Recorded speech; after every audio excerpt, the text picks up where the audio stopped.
Listen to that sound. That is not just a cannon. It is the fart of God. The 30mm GAU-8 Avenger, a weapon system so powerful it was built first, and then had a plane designed around it. For decades, the Pentagon tried to kill it. They said it was too slow, too analog, and too vulnerable to modern S-400 surface-to-air missiles.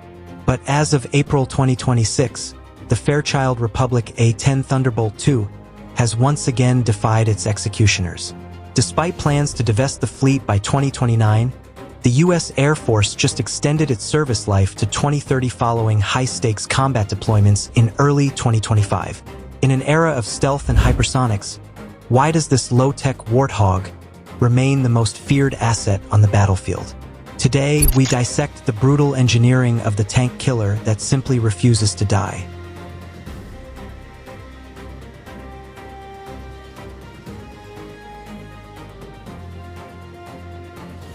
To understand the Warthog, you must understand the terror of the Fulda Gap. In the 1970s, NATO planners faced a nightmare: thousands of Soviet T-62 and T-72 tanks surging across West Germany. The A-10 was the desperate solution, a titanium bathtub designed to fly low, stay slow, and absorb 23mm anti-aircraft fire while shredding the Red Menace from above. It wasn't built for air superiority. It was built for a suicide mission. Fast forward to the NDAA of fiscal year 2026. Congress has once again blocked the Air Force from dropping below a minimum of 103 aircraft. Why?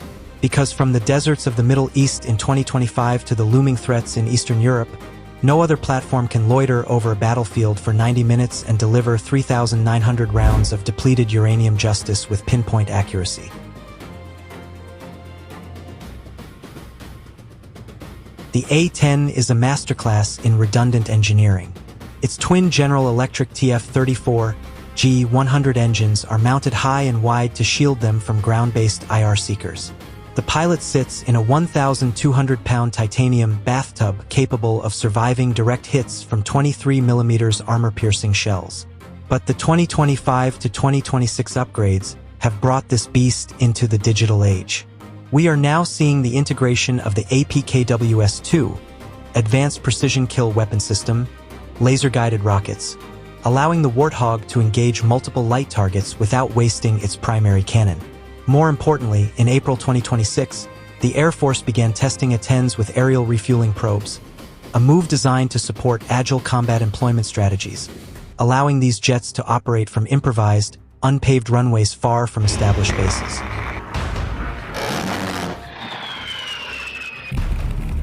In modern combat, sandy missions, combat search and rescue remain the A-10's crown jewel. While the F-35 flies at Mach 1.6, it cannot visualize the battlefield at the grassroots level like a Warthog pilot can at 300 knots. In the 2025 Iranian theater sorties, the A-10 proved its worth in contested but permissible environments, utilizing its new suite of ADM-160 MALD decoys to spoof enemy radars. This isn't just a plane, it's a psychological weapon. When ground troops hear the TF-34 engines, morale skyrockets. When the enemy hears, the fight is effectively over. But we must face the cold, hard reality of 2026. Is the A-10 a legendary warrior or a flying museum piece? Critics in the Pentagon argue that against a peer competitor, equipped with integrated S-400 or HQ-9 systems, the Warthog's slow airspeed is a death sentence. The 2026 defense budget reflects this tension. While $120 million has been allocated for wingskin replacements to keep 100 airframes viable until 2030, no new A-10s will ever be built. The jet is transitioning. It is no longer just a tank killer. It is becoming a bomb truck for standoff precision munitions and a testing platform for drone-teaming swarms. Its legacy isn't just about the titanium or the 30mm rounds.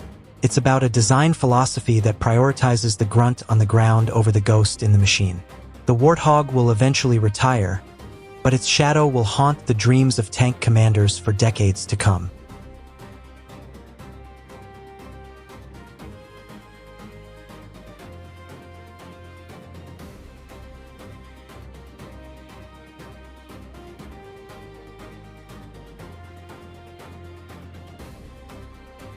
But we must face the cold, hard reality of 2026.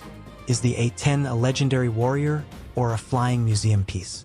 Critics in the Pentagon argue that against a peer competitor, equipped with integrated S-400 or HQ-9 systems, the Warthog's slow airspeed is a death sentence.